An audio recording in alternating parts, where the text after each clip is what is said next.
Welcome back for another book review. Today we are talking about Tree Magic, Connecting with the Spirit and Wisdom of Trees by Sandra, and I never know how to say her last name. It looks like maybe Kynes, something, I don't know.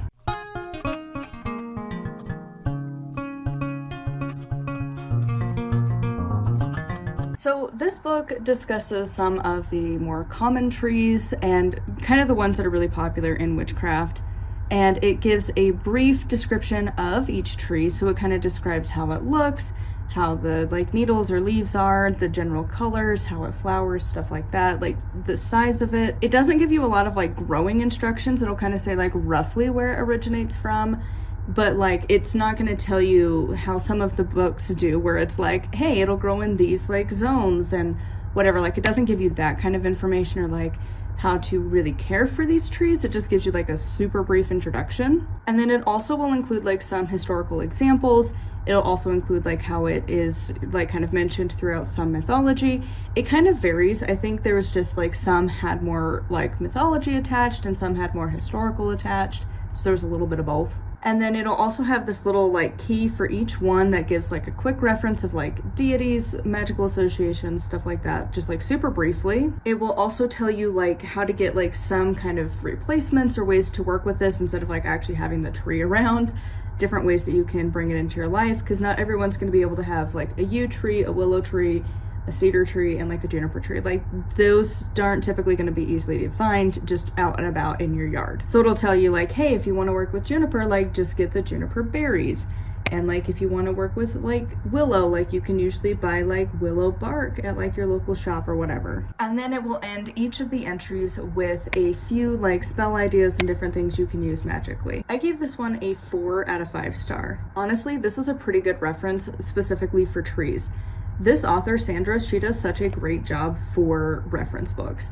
Is everything 100% accurate-ish?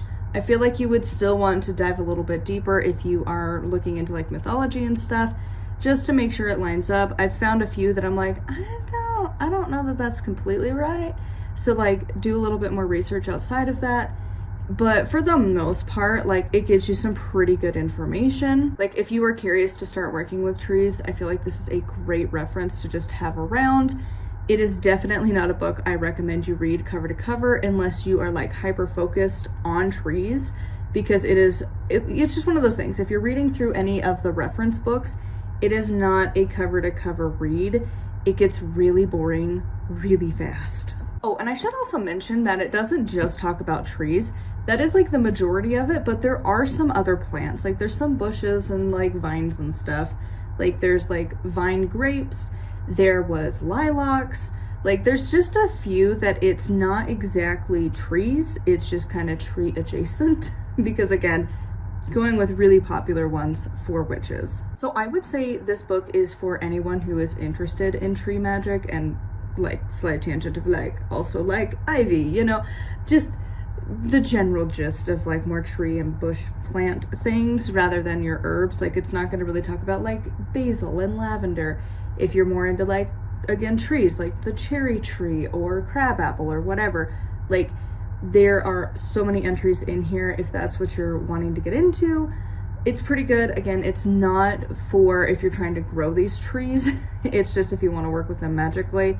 But if you want to, we've talked about other books that have more if you're wanting to grow things. This is not how to grow and care for these plants. This is for if you want to work with them magically and just a little bit of background knowledge on them. And it did have, there's only one thing that I was very intrigued with, and that was the Celtic tree calendar and the runic half months. I really haven't stumbled across, especially the runic part, too much.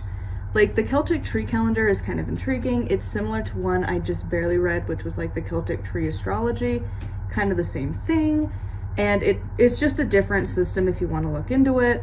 And that was at the beginning of the book before we get into all of the entries. And the runic half months I've never really heard of. I don't know if that's really popular with a lot of the Norse pagans.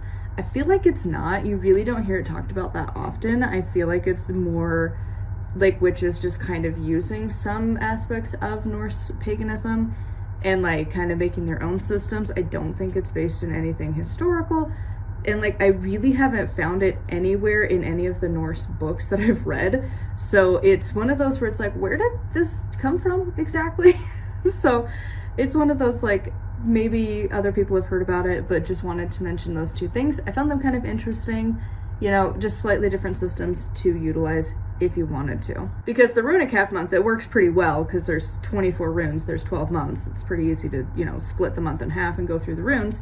And like the only example that I have found that would kind of be related to that was that, I think it was Diana Paxton's book, Taking Up the Runes. I think she has you go through them kind of like that, where you work on them for like one for like half a month, and then the other half of the month you move on.